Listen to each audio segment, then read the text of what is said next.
You won't believe the adrenaline-packed tales in Rifleman Harris, an electrifying memoir by Benjamin Harris, a fearless rifleman in the 95th Rifles during the high-stakes Napoleonic Wars. This is his recollection of days leading up to the start of the retreat to Corunna. Let's begin. At Sargun we fell in with the army under command of Sir John Moore. I forget how many thousand men there were, but they were lying in and around the town when we arrived. The Rifles marched to an old convent, some 2 miles from Sargun, where we were quartered, together with a part of the 15th Hussars, some of the Welsh Fusiliers and straggling bodies of men belonging to various other regiments, all seeming on the qui-vive, and expecting the French to fall in with them every hour. As our small and way-worn party came to a halt before the walls of the convent, the men from these different regiments came swarming out to greet us, loudly cheering us as they rushed up and seized our hands. The difference in appearance between ourselves and these newcomers was indeed, just then, very great. They looked fresh, from good quarters, and good rations. Their clothes and accoutrements were comparatively new and clean, and their cheeks ruddy with the glow of health and strength, whilst our men, on the contrary, were gaunt-looking, way-worn, and ragged, our faces burnt almost to the hue of an Asiatic's by the sun, our accoutrements rent and torn, and many without even shoes to their feet. However, we had some work in us yet, and perhaps were in better condition for it than our more fresh-looking comrades. And now our butchers tucked up their sleeves, and quickly set to work, slaughtering oxen and sheep, which we found within the convent walls, whilst others of our men, lighting fires in the open air upon the snow, commenced cooking the fragments, which were cut up, and distributing to them, so that very soon after our arrival, we were more sumptuously regaled than we had been for many days. After this meal we were ordered into the convent, and, with knapsacks on our backs, and arms in our hands, threw ourselves down to rest upon the floor of a long passage. Overcome with hard toil, and long miles, our wearied men were soon buried in a deep and heavy sleep. In the middle of the night I remember, as well as if the sounds were at this moment in my ear, that my name was called out many times without my being completely awakened by the summons. The repeated call seemed mixed up with some circumstance in my dreams, and it was not until the noise awoke some of the men lying nearer to the entrance of the passage, and they took up the cry, that I was effectually aroused. From weariness, and the weight of my knapsack, and the quantity of implements I carried, I was at first quite unable to gain my legs, but when I did so, I found that Quartermaster Surtees was the person who was thus disturbing my rest. "Come, be quick there, Harris," said he, as I picked my way by the light of the candle he held in his hand, "look amongst the men, and rouse up all the shoemakers you have in the 4 companies. I have a job for them, which must be done instantly." With some little trouble, and not a few curses from them, as I stirred them up with the butt of my rifle, I succeeded in waking several of our snoring handicrafts, and the quartermaster bidding us instantly follow him, led the way to the very top of the convent stairs. Passing then into a ruinous-looking apartment, along which we walked upon the rafters, there being no flooring, he stopped when he arrived at its further extremity. Here he proceeded to call our attention to a quantity of barrels of gunpowder lying beside a large heap of raw bullocks' hides. "Now, Harris," said he, "keep your eyes open, and mind what you are about here. General Crawford orders you instantly to set to work, and sew up every one of these barrels in the hides lying before you. You are to sew the skins with the hair outwards, and be quick about it, for the general swears that if the job is not finished in half an hour he will hang you." The latter part of this order was anything but pleasant, and whether the general ever really gave it, I never had an opportunity of ascertaining.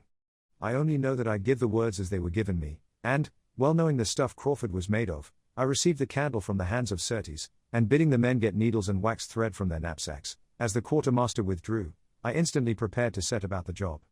I often think of that night's work as I sit strapping away in my little shop in Richmond Street, Soho. It was a curious scene to look at, and the task neither very easy nor safe. The riflemen were wearied, unwilling, and out of temper, and it was as much as I could do to get them to assist me.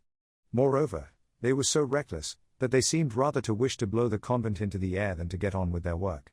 One moment the candle was dropped, and nearly extinguished, the next they lost their implements between the rafters of the floor, flaring the light about amongst the barrels, and wishing, as I remonstrated with them, that the powder might ignite, and blow me, themselves, and the general to dash.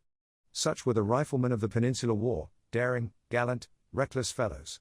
I had a hard task to get the work safely finished, but, at length, between coaxing and bullying these daredevils, I managed to do so, and together we returned down the convent stairs, and, finding Surtees awaiting us in the passage below, he reported to General Crawford that his order had been obeyed.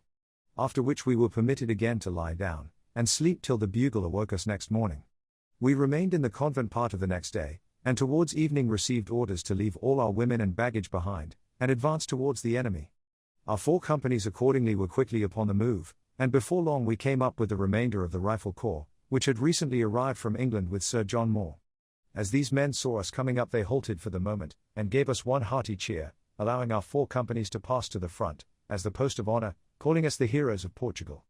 As we passed to the front, we returned their cheer with pride. Our worn appearance and sunburnt look gave us the advantage over our comrades, we thought, and we marched in the van of the vanguard. War is a sad blunter of the feelings of men. We felt eager to be at it again. Nay, I am afraid we longed for blood as the cheer of our comrades sounded in our ears, and yet, amidst all this, softer feelings occasionally filled the breasts of those gallant fellows, even whilst they were thirsting for a sight of the enemy. Some of the men near me suddenly recollected, as they saw the snow lying thickly in our path, that this was Christmas Eve. The recollection soon spread amongst the men, and many talked of home, and scenes upon that night in other days, in old England, shedding tears as they spoke of the relatives and friends never to be seen by them again. As the night approached, we became less talkative. The increasing weariness of our limbs kept our tongues quieter, and we were many of us half asleep as we walked, when suddenly a shout arose in front that the French were upon us. In an instant every man was on the alert, and we were rushing forward, in extended order, to oppose them. It proved a false alarm, but it nearly cost me a broken bone or two. The Honourable Captain Pakenham, now Sir Hercules Pakenham, on the first sound of the enemy being in sight, made a dash to get to the front. At the same moment I myself was scrambling up a bank on the roadside. In the darkness and hurry, the mule the captain was mounted on bore me to the ground, and, getting his 4 feet fast fixed somehow between my neck and my pack, we were fairly hampered for some moments. The captain swore, the mule floundered, and I bellowed with alarm lest the animal should dig his feet into my back, and quite disable me. At length, however, the captain succeeded in getting clear, and spurred over the bank, as I rolled back into the road. It might be somewhere about 2 o'clock in the morning that our advance into Spain was, for that time, checked, and the retreat to Corunna might be said to commence. General Crawford was in command of the brigade, and riding in front, when I observed a dragoon come spurring furiously along the road to meet us. He delivered a letter to the general, who turned round in his saddle the moment he had read a few lines, and thundered out the word to halt. A few minutes more, and we were all turned to the right about, and retracing our steps of the night before, the contents of that epistle serving to furnish our men with many a surmise during the retrograde movement.